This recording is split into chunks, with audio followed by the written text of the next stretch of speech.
Hello, good evening, and welcome to another live stream. So, first of all, just to say, as you join I'm just seeing people joining. Just wanted to say hello, everyone. As you can tell, reports of my social media death have been somewhat exaggerated, as to coin a phrase. And I've got a shorter show than normal tonight, just 30 minutes. So hopefully you can sit back and enjoy the chat. It's a solo effort tonight. My normal Monday evening sparring partner, Rebecca, isn't around this evening, but she'll be back hopefully for next Monday night. So I look forward to welcoming her back then. So obviously, there's been quite a lot of stuff has happened since we spoke last, and I guess it would be probably remiss of me if I didn't say a couple of words about the great Twitter incident of last week. As you can tell, I've managed to survive it, and yes, Harry, she is indeed away for her birthday, and I hope she had a lovely one. So there's been quite a lot of stuff happening with regard to Twitter. As you know, I am banned from that august platform. Apparently, Chris makes the point. You set Twitter on fire. To that, I would say, burn, baby, burn, Chris. And the reality is, of course, that Twitter is a censorious leftist hellhole, and my absence from it is something that does not cause me much grief. Just to make one thing clear, though, there was an alternative account set up. It wasn't contrary to the lies put about on Twitter. It wasn't set up by me and had no connection to me. But it was still taken down because my very name is Twitter Kryptonite. I'm kind of like the Superman in reverse of Twitter. Jeff says, what did you write? I'll just put his question up. What did you write, David? I wrote a question, Jeff. Apparently, you're not allowed to ask questions if the answers are awkward. So there's something that you need to understand on Twitter. Only certain questions can be asked. But anyway, I don't want to say too more because there are other processes in place at the moment. And so I don't really want to go beyond that. But anyway, just to say, of course, those who follow me on Facebook and on YouTube get to see everything, get to talk to me. Everything's as normal. And of course, if you enjoy my social media commentary, you can pick it up on Parler as well. So as I say, there are plenty of opportunities for Aussie said, I asked Rashford if he knew his father. Well, actually, I did, based on his own tweet in which he said he'd never met anyone who hadn't looked after their kids or didn't want to look after their kids. Words to those effects. The fact of the matter is, his father was absent. So you can understand the question. I think it's a reasonable one. I think it's perfectly reasonable. But of course, once the cancel culture mob jump on you, then that's the end on Twitter, you see. And there's other things you can't say over on Twitter as well. So I'd rather have more honest conversations, civilized conversations, and informed conversations. And as for the liberal shills and the feral crowd, who I know probably will watch this because they can't resist me, bless. Anyway, moving on. That's enough. That's enough talk from talk about that particular platform. I wanted to talk to you tonight about this malarkey. What do you folks make of, if I can bring it up, the rule of six, the coronavirus rule of six? It's going to apply today in England, and obviously this is a new restriction focused around what is called the surge in coronavirus infections. Now, the surge in coronavirus infections, of course, isn't reflected in the surge in coronavirus deaths. The most recent stat I saw for yesterday, I think it was, showed 5 with coronavirus deaths in the whole of the United Kingdom. 67 million people in the UK, roughly. Probably that doesn't include the illegals, so could be 100. 67 million in the UK. 5 people die with coronavirus, and we're facing another lockdown. So how do you folks feel about that then? Do you think this is a sensible process that government's putting in place, or do you think this might be taking it a little bit too far? Well, earlier today, we had a government minister. Let me flick this one up for you folks. Oops, hang on. UK minister was urging people to spy on their neighbours if they were breaching these rule of 6 COVID regulations. Apparently being a nation of curtain twitchers and snitchers, which is very difficult to say, curtain twitchers and snitchers is something that this particular government minister seen as desirable. I mean, don't you think that's absolutely appalling? That the government would think that it's a good idea to dob in your neighbour if your neighbour has 7 people rather than 6 people. I don't see any logic to this whatsoever. And I think somebody's saying, Ellie's saying that from what I see, no one has taken any notice of it. Well, absolutely. Again, there are, I think we've seen, I'll just share this one with you folks. Brits, and this makes me proud of Brits actually, they flout the rule of 6 on day 1. As the police chief says, don't call us. Apparently the police chief said, we're going to be flooded with curtain twitchers snitching on their neighbours over the new rule of 6. And as you can see, there's significant groups of, looks like mostly youngish people out on the beach, in the river, in the park, young people doing what young people do, which is to get together, hang out, and enjoy themselves. But that goes against what the government is putting in place. Now, it seems to me that there may be a little bit of legal dispute around this, because apparently Boris has now backtracked a bit and said, well, the police won't be handing out any fines in the initial few days. So I guess what they're hoping is that, because I believe the weather's good in England, and it's quite actually nice where I am as well, over the next few days, it's probably going to be very difficult to curtail everyone to this rule of 6. So best to take a sort of back seat and see how it works out. But, I mean, seriously, is there anyone can work out what logic lies behind this? Because I can't see any logic at all. And as Chris points out, listening to government ministers trying to explain the rules to a skilled journalist is quite a sight to behold. Well, mind you, Chris, finding a skilled journalist is equally a sight to behold. I don't see too many of them. But of course, the true rule about the fact about the rule of 6 is there's no logic to it whatsoever. It's a bit like earlier today, I was in a garden centre with my wife.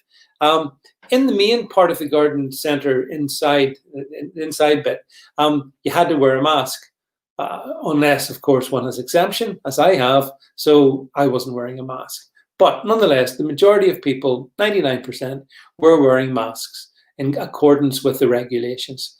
I was wearing not a mask in accordance with regulations.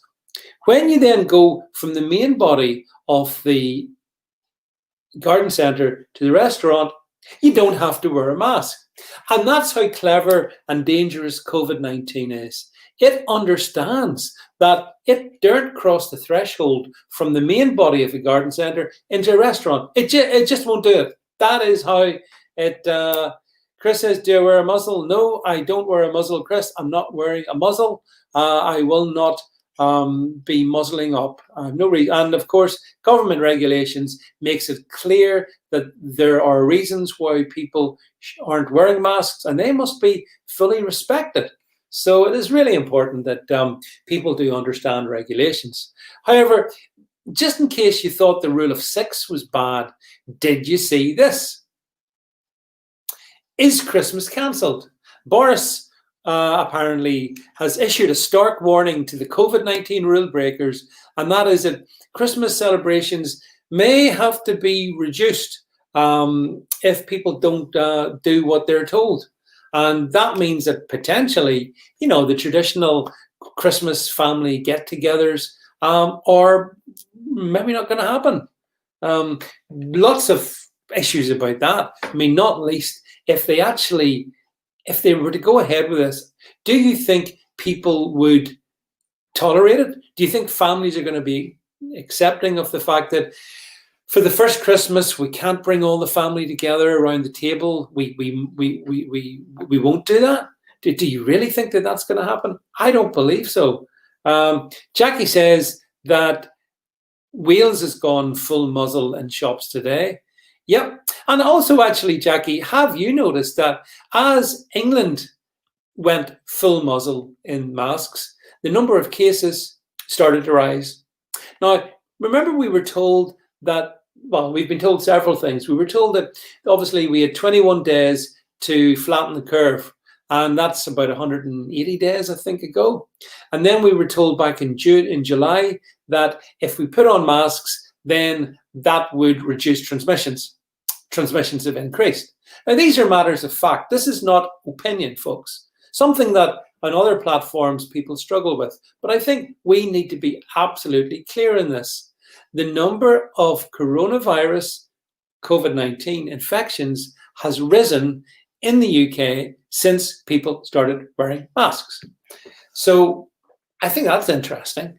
But the other thing I think is interesting is does the government really believe it can push through the rule of six, and then it can push this right through into the festive season, right into Christmas, and potentially into New Year? So again, here's an interesting point from Chris, and this is why I enjoy this platform. I enjoy your opinions. It's great to be able to get this live feedback. Chris says he was in Manchester last weekend for a drink. The bars were deserted. Well, Chris, what I would say to you is, do you think that if the bars are going to be deserted, how can those pubs operate profitably? Can they make money? And I think that this is one of the great unspoken problems of COVID, and it's coming like a tidal wave. I've been saying, those of you who follow me on the stream will understand, for months and months I've been saying that when we get to the end of the furlough scheme, which comes at the end of October, and it'll be before that, that's when you're going to see the mass redundancies. Unless Rishi pulls a rabbit out of the hat, the mass redundancies are coming. So that is something that would speak to what you found, Chris, empty bars, no customers in them. I'm also told, by the way, now I haven't been in a bar in a while. At my grand old age, I prefer to drink at home, but I'm told from others who do go to bars that going to the bar isn't the thing that it once was, because you've got to sit in your little social bubbles. And I'm told that if you're in social bubble A and at one table, and you see a friend in social bubble B at another table, you can't go and say hello to them, shake hands, give them a hug, whatever it is. You can't do that because COVID regulations. I didn't see Chris, the Speaker of the House, giving Boris a dressing down over the diktats from Hancock, but I'm glad if that's the case, because one of the things that's been most annoyed me is we have a process whereby Parliament debates, Parliament decides. We don't have this diktat by petty politicians in their little ivory towers, Matt Hancock being the primary one. So I think everything, all the laws, everything that that's hoisted upon us, it should go through Parliament. So I think Aussie asked the question, by the way, why more cases and less deaths? Well, obviously, the question is, Aussie, when we hear cases, what are these cases? Are they active transmission? Are they active infections? Are these people who are unwell? Or are these people who've got a trace of a coronavirus in their system? Are these people who may have had it? I mean, the truth is we don't know, we can't say, but questions can be reasonably asked in terms of what these cases are meaning. And isn't it strange that the number of cases goes up as the number of deaths plummets to close to zero? Someone has said to me, yeah, I mean, Aussie suggests false positives, and undoubtedly, Aussie, that's the case. There are clearly concerns about those things being counted as positive infections. But don't you think it's strange? Oh, hi, Tony, by the way. Nice to see you on the stream. Just seeing you popping up there. The tests are problematical, and for sure, Jeff. And we need to be very careful about what we are actually being, what we're being told. Now, Ruth makes the point. No, they're not active cases. Even Tesco's keeps reminding us that most people who have the virus don't even know they have it. Well, of course, this is the thing, the whole thing about COVID-19 that I find is almost amusing if it wasn't so serious. This disease is so lethal, so deadly. You can walk around, have no side effects, no symptoms, feel perfectly well, but you may have had it. Now, there's lots of scientific reasons why that might be the case, but the reality is that if it's such a lethal disease, it seems a bit strange that you don't even know that you've got it. I mean, I'm sure if there were other serious diseases you had, not least the flu, actually, you would know that you had the flu. But the difficulty is, of course, and some of you may have seen this, I've put this up over on my Parler account. I think I put it on my Twitter as well, or my Facebook as well. And it's the fact that the ONS, the Office of National Statistics, is paying people, was inviting people earlier to go and get tested. You get 50 quid for getting your first coronavirus test, and then 25 quid for the next 4. So you could get potentially, 150 quid per person. If a household of 4, that's 600 quid if you go along and get multiple tests. So again, there's a lot of talk about cases, and there's so much less talk about the people who are actually ill. And again, isn't it reasonable that we consider what are the levels of illness? I do understand, by the way, from my contacts within the NHS, and yes, people within the NHS come to me with informations. I understand that our hospitals are being lined up exactly in line for another second wave this autumn-winter period. And that's why you will likely find your access to NHS services beyond COVID become reduced as they prefer. As they prepare. Graham, I just read Graham's comment.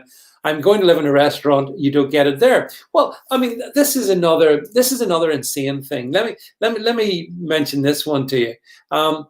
There are parts of Northern Ireland, believe it or not, today that went into like a lockdown scenario, where again there's this variation of the rule of 6. Now these are particular postcode regions.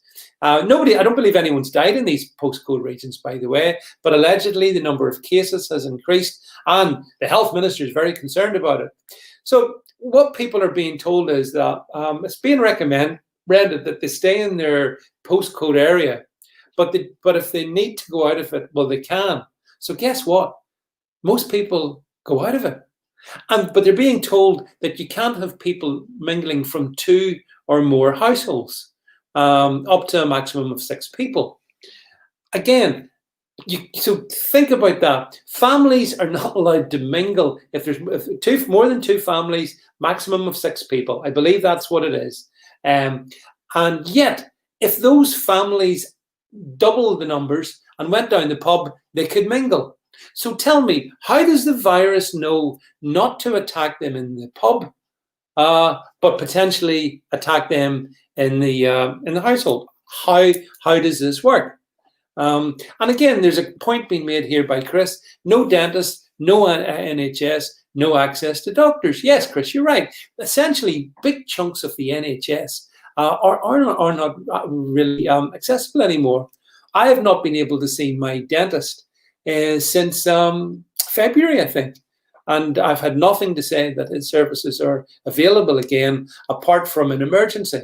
So this is pretty poor, I think, especially to all those people who went out and clapped for the NHS. you really need to think about what you were clapping for, because it seems to me that the NHS has been one serious failure right throughout this. And I know it's not popular to say that, but it doesn't matter. It's certainly something that can be argued for with facts.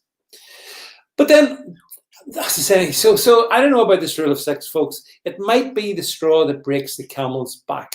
Maybe the British public will think, you know something, we've put up with this enough.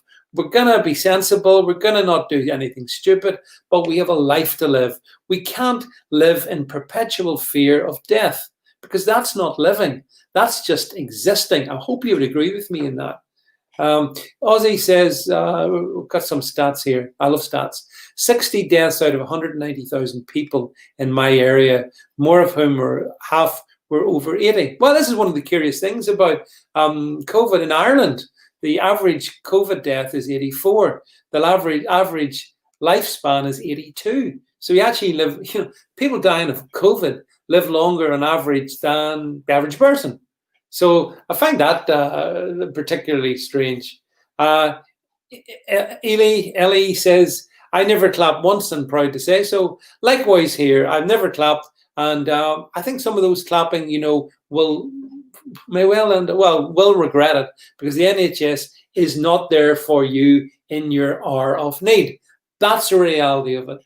The NHS is there for the NHS. I've argued that for years, by the way. Didn't gain me any popularity, but don't care. I think it's right. I think the NHS, has not been there for people. And Jeff says, I never clapped after I watched the TikTok dancing. Yeah.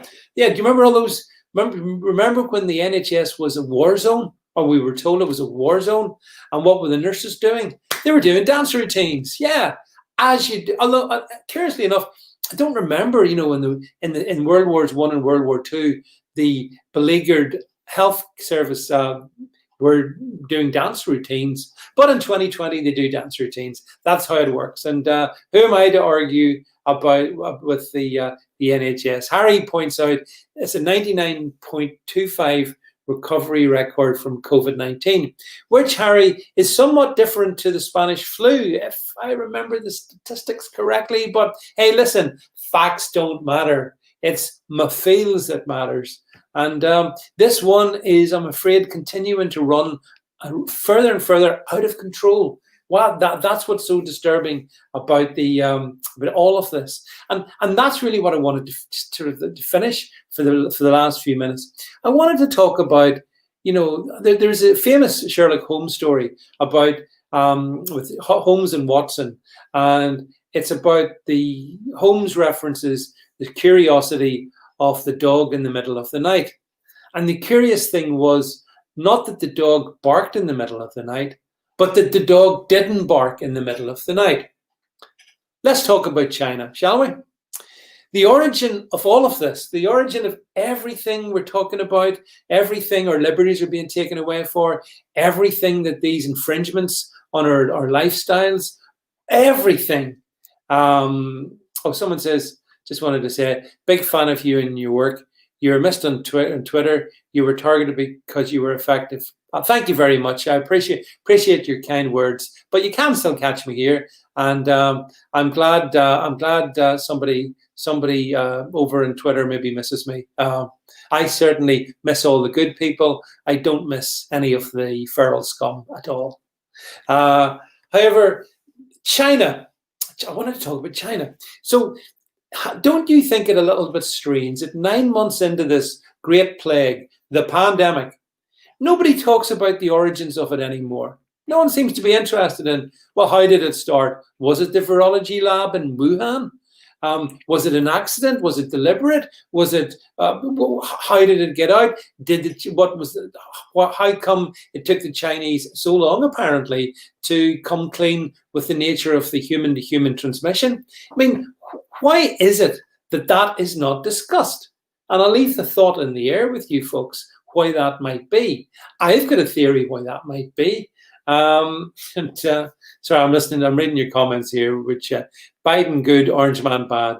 Sky News, Chris, please do not watch Sky News. It's not good for, well, certainly for my blood pressure. I doubt it's good for your blood pressure. Sky News is crap. But anyway, so the origins of all of this don't seem to matter anymore. It's about how ineffective was President Trump.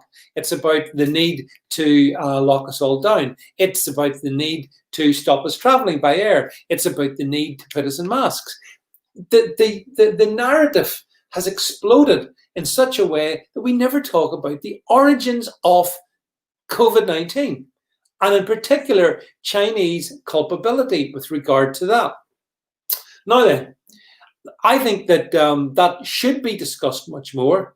And it is actually, John makes a point here, Chinese communists. Well, absolutely. And in actual fact, I will be doing a live stream on Saturday afternoon with an extremely influential Indian military chap. We're going to be talking about China, so you should tune into that. I'll put the details up on my Parler Facebook and Facebook channels and YouTube channels as well, so you can tune into that one there. But I believe, of course, as I've said for quite a while, the single biggest enemy, common enemy we face, it's not Russia, it's not COVID-19, it's the Chinese Communist Party. And of course, if you say something like that, that's one of the reasons you end up getting banned, because that's speaking the unspeakable. But I think there's so much to be said for seriously thinking about why we don't hear anything more about virology lab number 4 in Wuhan. How did the transmission get out? It's just been swept under the carpet. Instead, it's so distracted away from that.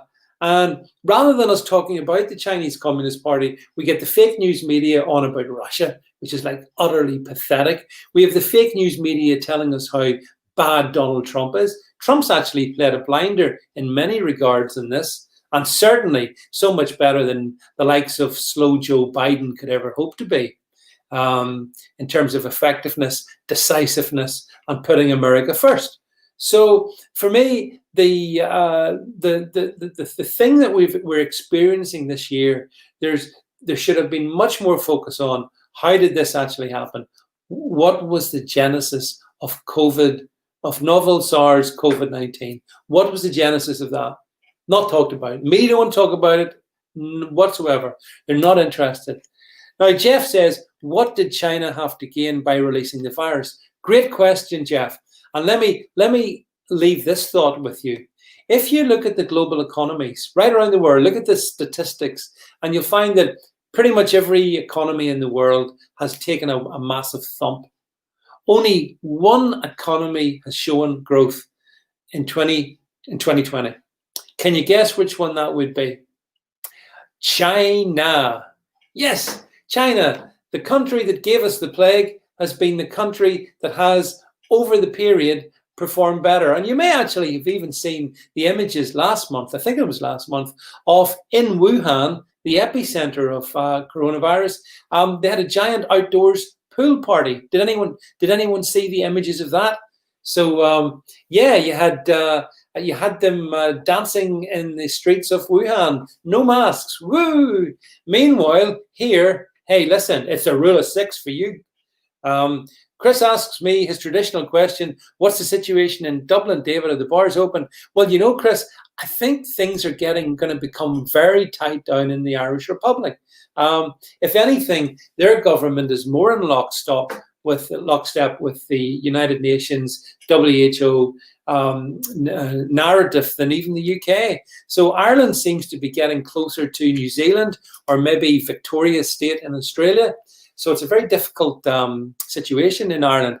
I hope to bring Gemma O'Doherty or perhaps my friend Fiona Marie Flanagan onto the stream to one of these evenings so we can discuss things like that. I think that's an interesting discussion, because sort of what happens in Ireland tends to float across into the UK as well.